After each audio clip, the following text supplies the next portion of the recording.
It's rivalry week in Major League Soccer, and the Cascadia Cup is on the line as the Portland Timbers face the Seattle Sounders for the second time this season. Not only important for regional bragging rights, but in the playoff race as well. The Timbers go for the season sweep of their neighbors to the north. Sebastian Blanco is our guest on a pre-game edition of Timbers in 30, which starts right now.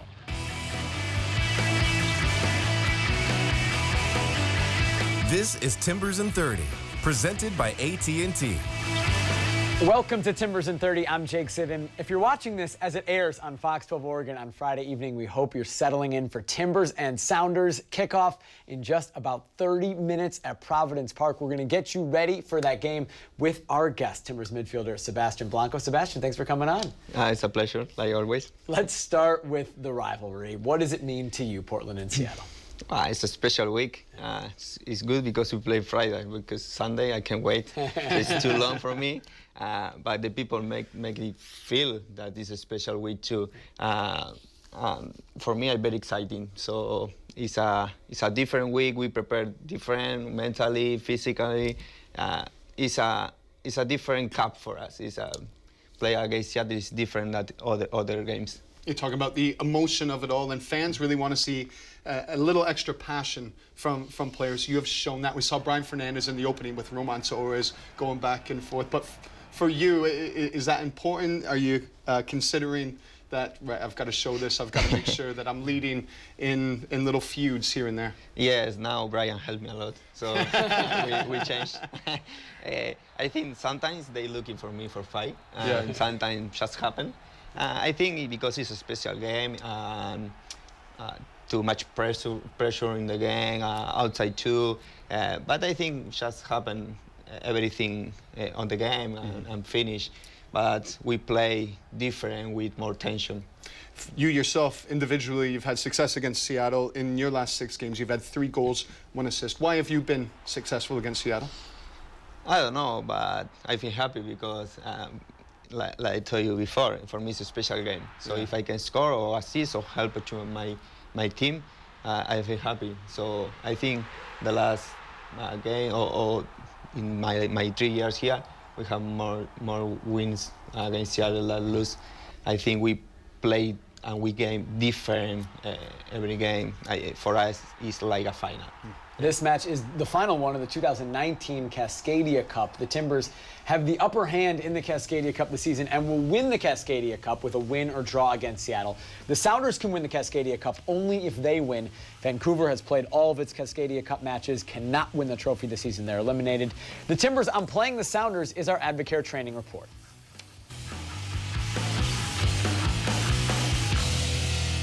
These are the type of games that we don't have to push the players, to be ready, because they already understand what is in stake, and even more so right now that we need 3 points every match. It means something bigger.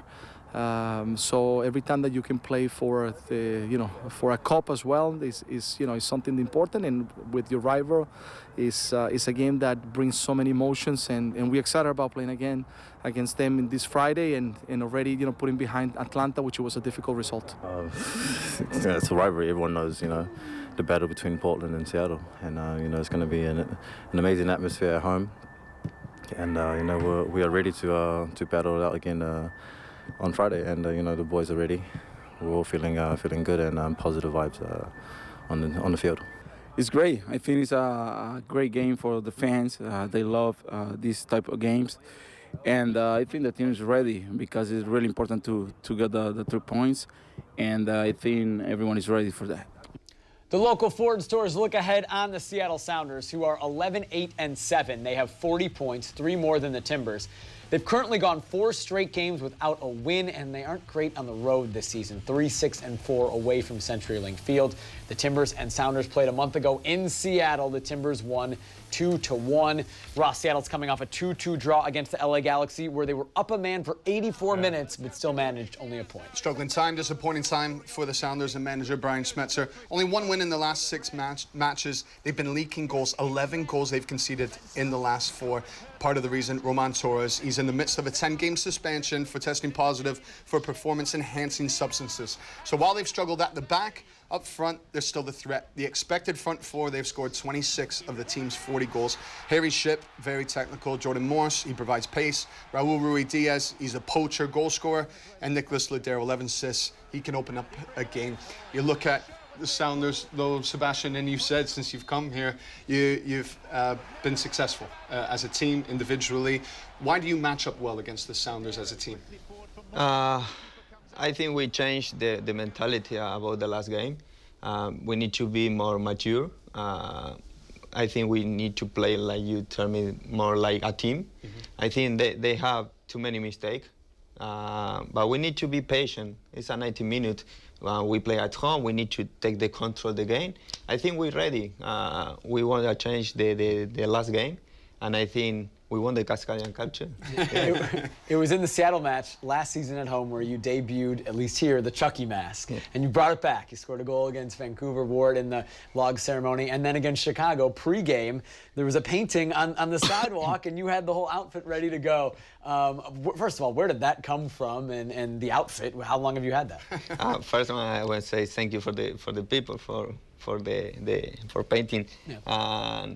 I had the outfit because in the first Halloween we used, my wife was Tiffany and my daughter was the daughter of Chucky, and she loved it too. Yeah. So we take the mask, and when I show her, she started smiling. So it's a big part of the show. The people painting, and I put the outfit. Everything is good, and so I love it. I love it. The people and we create now the Chucky mask, Chucky painting. So for me, it's amazing. You're always good to communicate with the fans. You communicated a few times now on the other side of things. In San Jose this year, a tough team performance away from home. You came out on social media and it more or less said, stick with us, things are going to turn around. And it did. FC Dallas was the next match where things started to turn around. Why is it important for you to stick up for the team socially to the fans at times? And sometimes we need to be a leader, not only inside the field, outside too. It's difficult. Sometimes it make me angry. The social media. I learn to answer less, but it's difficult more when you start losing, because I can understand when the people criticize and they don't know the effort on the difficulty. You know, the opponent also play. And we are human, but always I will fight for my team and for my club. And you can look, and after we grow up, not every play is the same. Some players need a push up for go up. We can help. You are a player who, similarly in games, it seems, doesn't hide, right? I mean, you're always up for it. You're always looking for the ball. Where does that come from? For me, I look in the ball because I had to play with the ball. Sometimes I need it because I open the play. I need to be quiet for open other space. But it's difficult. I want the ball because when we had the ball, more time, of course, the opponent less time have the ball and run more. But sometimes the team need we need a leader like Diego too. In the bad moment, we need, give me the ball, no problem. We will lose, give me the ball again, because they need to know that we have the compromise with the game.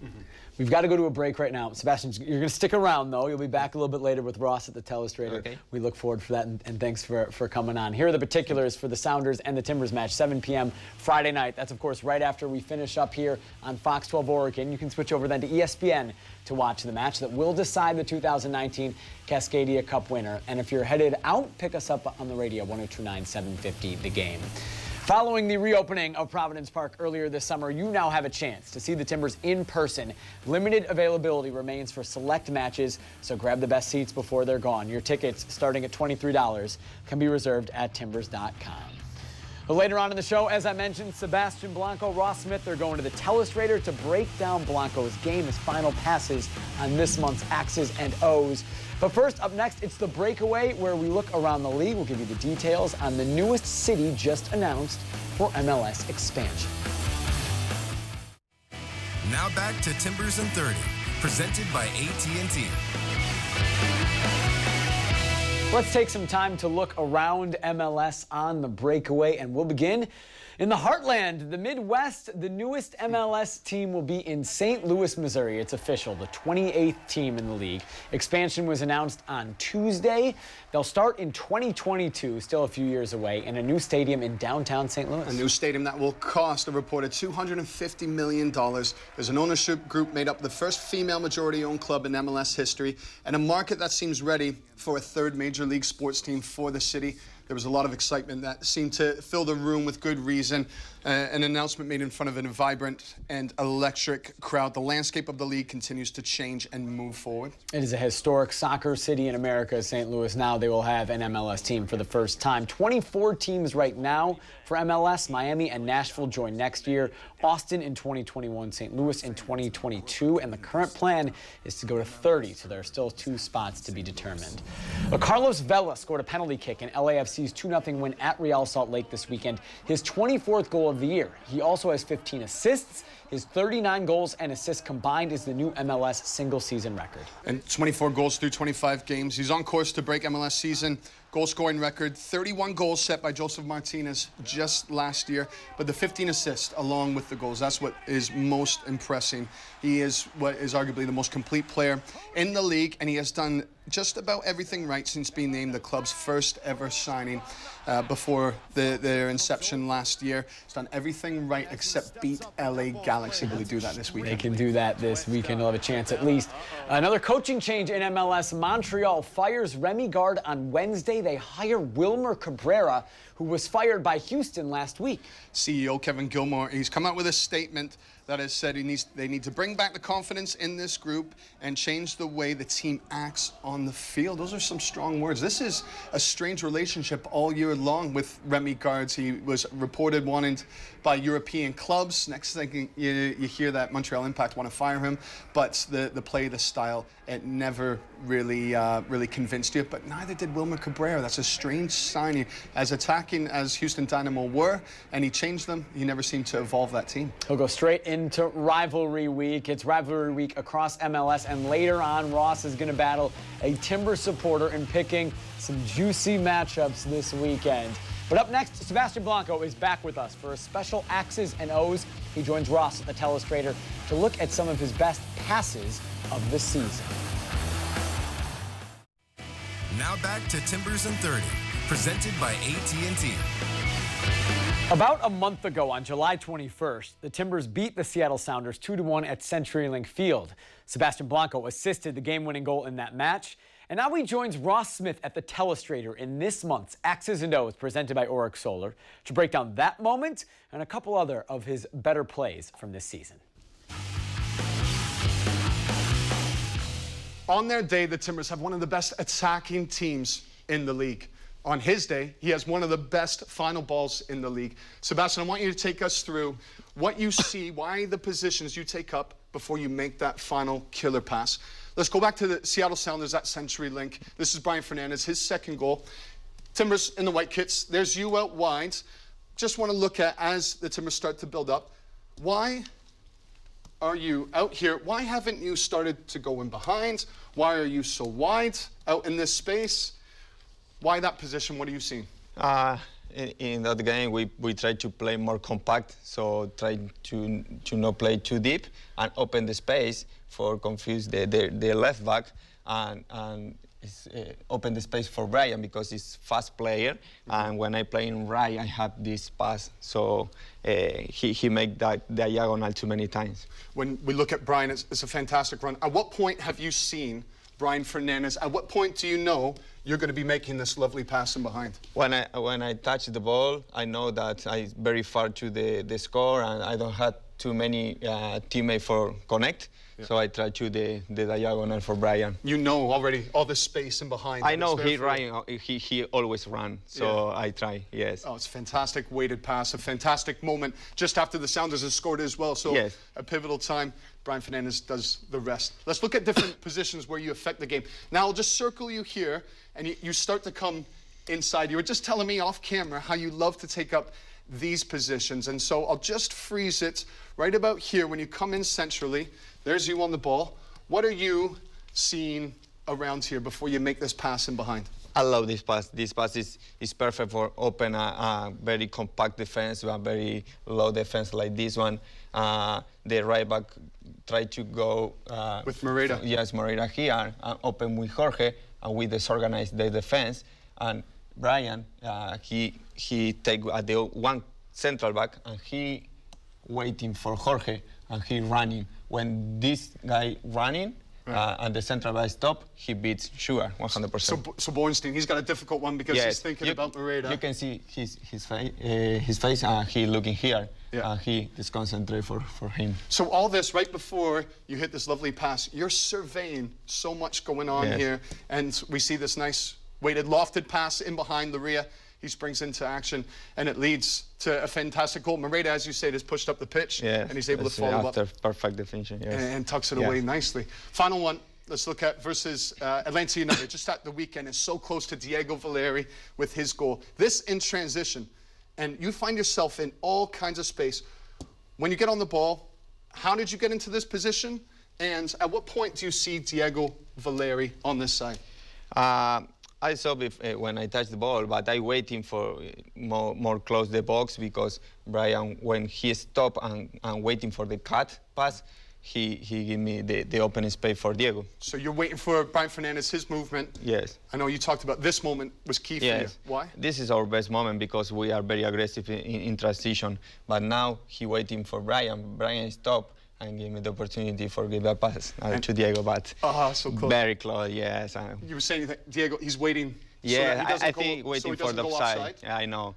I could be very important early goal, yes. Could have, but still, some fantastic moments that we're seeing as we play out. Right-footed, left-footed, both-footed in that final third. You're continuing to produce. Sebastian, thanks so much for coming on this show. Let's see if Chucky can provide another scare against the Sounders at the weekend.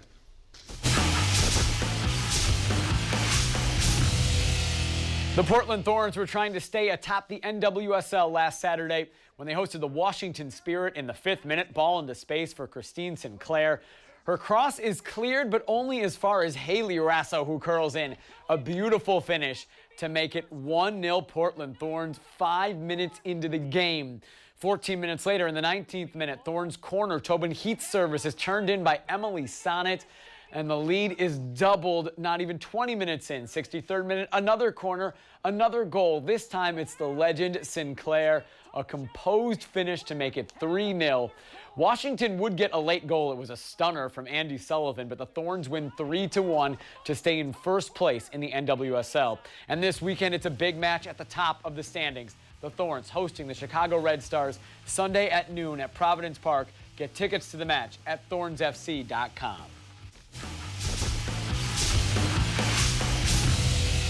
Last Friday night, T2 hosting the Oklahoma City Energy, and off to a great start, just like the Thorns in the 4th minute.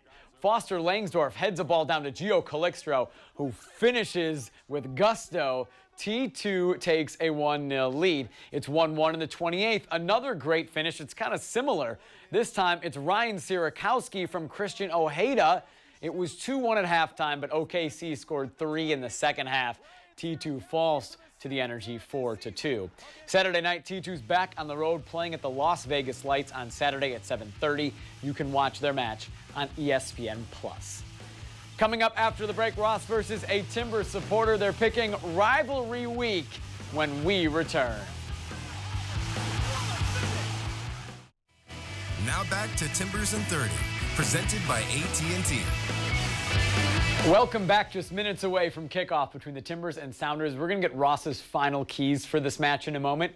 But first, it's MLS picks, where it was a rough week last week for both Ross and his opponent, Anthony Rio. It's when you're at your happiest. I'm all right, though. A point's a point. It's a draw. I haven't been beaten at this stage of the season. It'll help in the big picture. Let's move away from that. It's rivalry week this week, not just Timbers and Sounders, but all the big derbies across MLS. Tyler McDonald is your opponent. It's a hated one right from the start. Atlanta at Orlando. Orlando, who are clinging for their lives in 8th position over in the East. The New York, the Hudson River derby, it's crazy with the scheduling because they would have played midweek, and so you're asking for one of the most intriguing matches of the season to turn around a couple days later and to step onto the pitch. You look at New England clinging for their lives, same with Chicago Fire, and then down the 4-1 derby, Montreal at Toronto. Both teams level on points, and Montreal, let's see what Wilmer Cabrera does. He step into the technical area.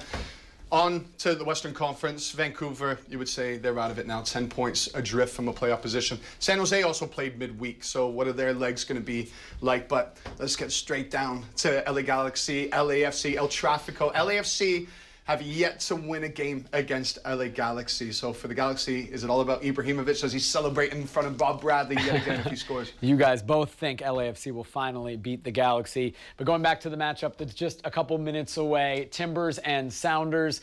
Big one, Ross, for it always is. But not just because of the bragging rights, not just because of Cascadia Cup. There's a thick playoff battle in the Western Conference right now. What do the Timbers need to do tonight to beat the Sounders? I think you have to consider the Atlanta match, and you could hear players through the week on the training ground saying we made too many mistakes and organized defensively was a little bit all over the place. So get back to being compact and get back to finishing in front of goals. The first time all season that the Timbers have been kept to a clean sheet.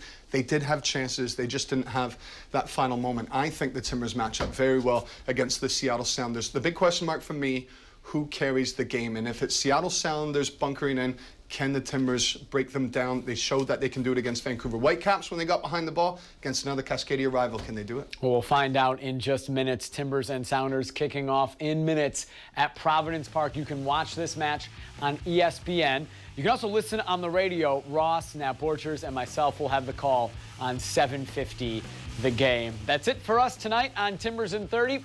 Enjoy the match. We'll talk to you next week right here on Timbers in 30.